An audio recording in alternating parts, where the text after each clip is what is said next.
Hello, this is Richard Peers from Finextra TV, and I'm delighted today to be joined by Gregoire and Marian. Hi, guys. Dialing in Hello, from France today, and really excited to talk to you guys at our recent Sustainable Finance.Live event. We spent a lot of time talking about data, and everyone decided we need data marketplace that brings all this data together and aggregates it for people. And then I noticed your video on the Finextra presentation, and I thought, well, let's get you on here and learn a bit more about it. So that's what we're going to do today. So now your company is WeeFin, the product is ESG Connect, and I think, Gregoire, you are the co-founder of the company. Tell us a bit more about you, first of all, and about the company, and then we'll get into a bit more detail. Yep. Well, first, thank you, Richard, for inviting us here. It's a pleasure to talk on the Finextra TV. So I think WeeFin's journey starting point was when Pierre, my co-founder, and I realized that there was a lack of transparency in finance in general. So I've been working before WeeFin a few years in the banking industry. I was doing financial indicator calculations, trying to help investors to better explain what they are doing. And I thought that sustainable finance is key because explaining the non-financial part of your investment strategy is becoming the key to make sure that finance is linked to the real economy.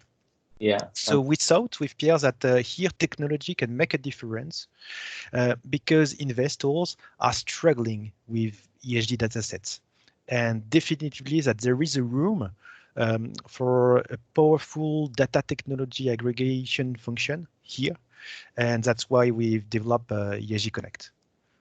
And WeeFin is more than just the ESG Connect product, isn't it? So give us the context on that first, perhaps.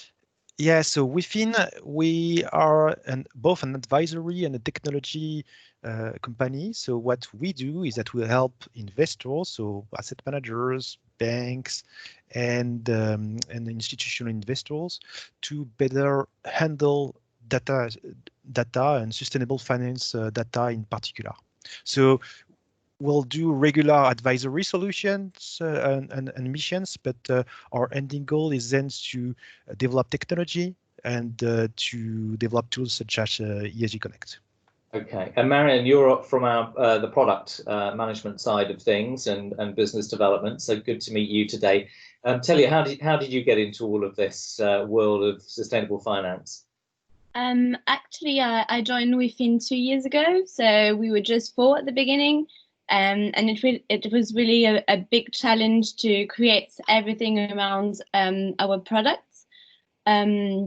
We developed a few other products as well, so it's always interesting to have both sides of advisory, understanding all the business problems, and then developing tools that really empowers sustainable finance. I think that's really interesting, and yeah, now we are 12 in our team, so it's working well.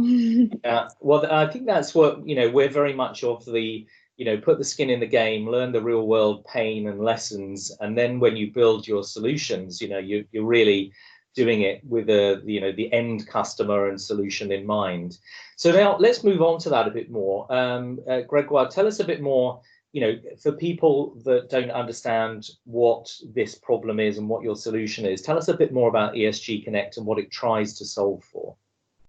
So we believe that one of the key issues in sustainable finance is to help investors handling sustainable finance data. So ESG data, environmental, social, and governance data. At the beginning, you think it's easy, but then you have data quality issues, you have issues with data that is not standardized. So that's why we've designed the product to help them with that. Yeah, and we often talk about this, and people are trying to sort of create a golden source of the truth, minimize, actually the amount of metrics that are being managed, just so that it can create a baseline of managing apples to apples. But there's a huge amount of different requirements across the investment community. and obviously there's a huge range of different data coming in from corporates on the disclosure side. So am I right in saying you're sitting there in the center of that world of the investor and the investee, and you're giving the ability for their data to be populated onto your marketplace, where you then do the job of helping normalize that data for different needs? Is that right? Yep, definitely. You have like many ESG standards, TCFD, a new European regulation incoming, you have SASB, etc. So it's pretty hard to understand them all. And in particular, it's pretty hard for the end investors to understand everything. So when an asset manager is trying to use this data and to communicate it, to report it, it's becoming pretty hard. So we are definitively here in the middle. We have developed an aggregation function that will help to normalize first, then harmonize, and then customize your ESG dataset. Because we believe that this diversity in the way you are designing your ESG strategy is here for a long time. It's a key differentiator for asset managers, so they will definitely not stop doing a customized version of ESG. And we are here to, one, help them doing this customized version of ESG, and secondly, to communicate it with powerful data lineage functions. We are helping them to explain what's behind the black box, and to better demonstrate what are their ESG capabilities. Yeah, that's super important. I think we're going to see a demo shortly, but don't go to that yet. I think the thing I'd love to know is if you've got a customer of yours that you've worked with, you could tell us a little bit more about, you know, the kind of issues they had and what you've done for them and what benefits that's brought. Have you got any sort of customer examples we could maybe think about?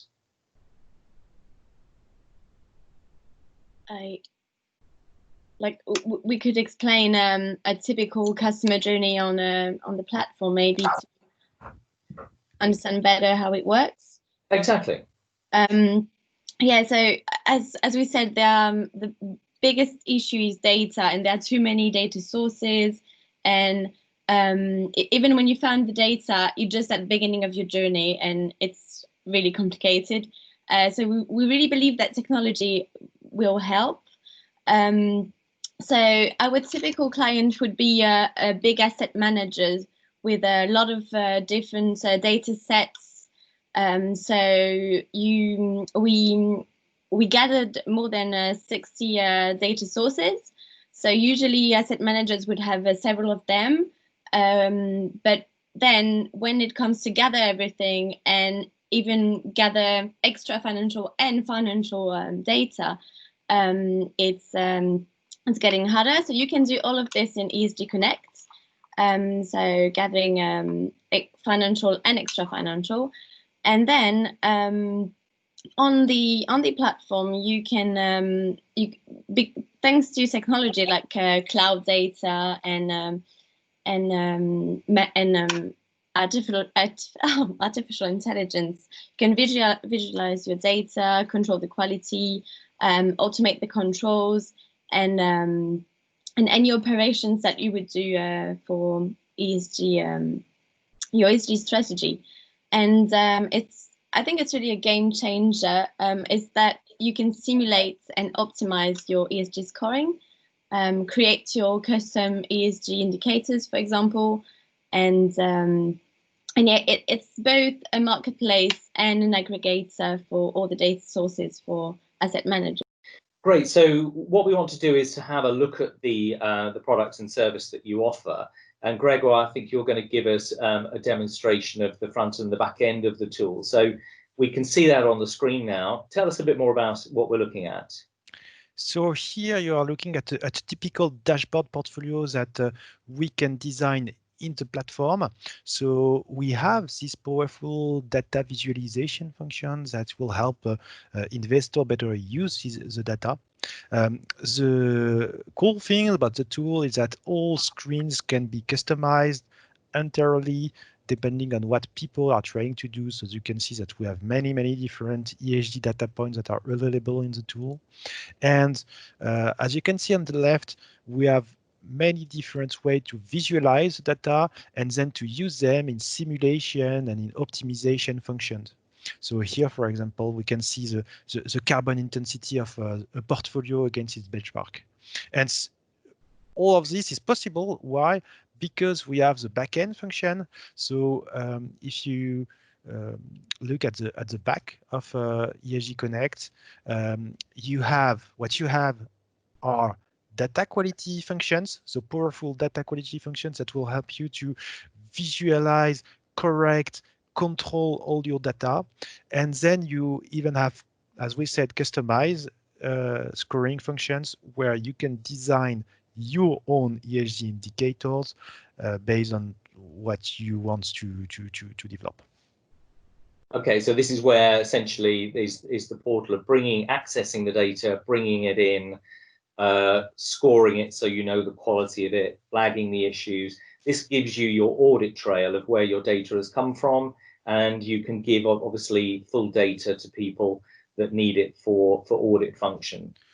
Clearly, and that's where you would do the setup of your data sources. So whether it's structured data, whether it's unstructured data, you will use the data sources module to set up the data flows you need for your ESG strategy. Okay, cool. And the sources mainly at the moment, I think you told me the current roadmap is it's coming in from various types of disclosure. You spoke about the usual 3-letter acronyms there. And in the future, you're looking to provision alternative data sources, unstructured data in the future of this solution. Is that right?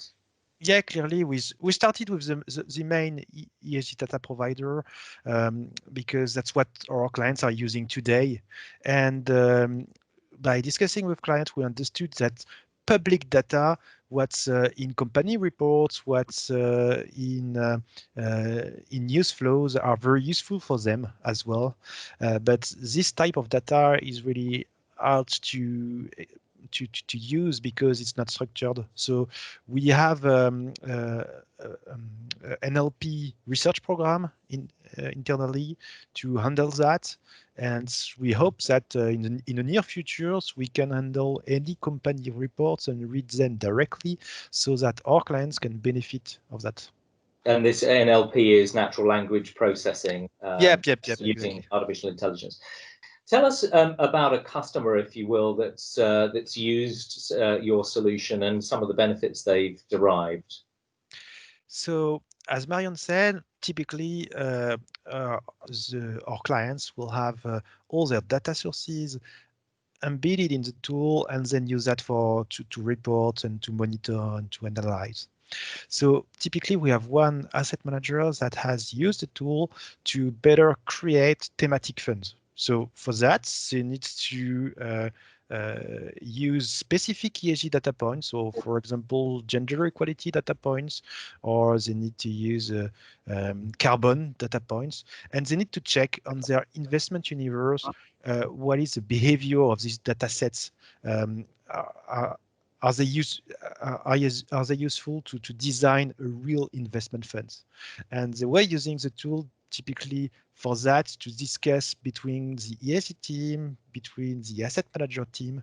And I think it's pretty interesting because that's typically how we want our clients to use the tool as a connection not only between them and the data sources, but between all the team internally, the report team, the asset manager team, and the ESG team. Yeah, oh, I see. Very interesting. So tell me, whereabouts, obviously we said at the beginning you're based in France. Whereabouts, though, does WeeFin operate geographically? Yeah. So we're mostly working with asset managers and institutional investors and banks in France, and mostly digitally since the COVID, obviously. And our goal is to extend our client portfolio to Europe in the upcoming months. And it's a software as a service package, I assume. Is that right? Yeah. Yeah. Okay. Fantastic. So, what do you think is it about now? I mean, obviously, you just mentioned COVID, and obviously, there's been within our sort of circles a lot of focus on the hopeful side of this, which is that we might, build back better. People will have a greater focus on this, and therefore solutions like yours will be in great demand.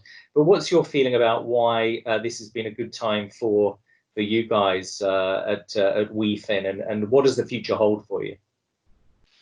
Well, I think we are at a key time now because transparency in finance is becoming mainstream, and ESG has been reinforced by the COVID, I believe. So environmental issues were before COVID on the spot, but now the S is as well, and the social issues are pretty at the front of the news. So now it's not possible for an asset manager or for an investors to avoid ESG and to say that they will not do it. I think the question is now how you will do it. So this is important for us. Now ESG and transparency is the mainstream thing in finance. And on the other side, I believe that innovation has been pretty intense regarding data points in the past years. And you now have many different data points available. Marion said a bit before, we've scanned more than 50 or 60, I don't remember, 60 different data sources. So when you are an investor and you need to scan 60 different data sources to understand whether one or the other is the best for you, is a real challenge. So that's where solutions like us that brings pedagogy, that bring technology and automations are key in these coming times. Yeah, that's what I was very excited about it, because I think there are so many different data sources and more coming on stream all the time. And as we get further into this business, we can't reduce it to the lowest common denominator. We've got to allow that diversity of data to come through, haven't we? But it will need tools like yours to make it accessible for people to be able to handle that kind of volume. So yeah, congratulations for what you're doing, and really look forward to hearing a lot more about your progress as you continue apace. So thank you for today. Thank you for the demonstration, and look forward to hearing from you again shortly. Thank you for the invitation. It was a pleasure. Thanks, Gregoire. Thanks, Marion.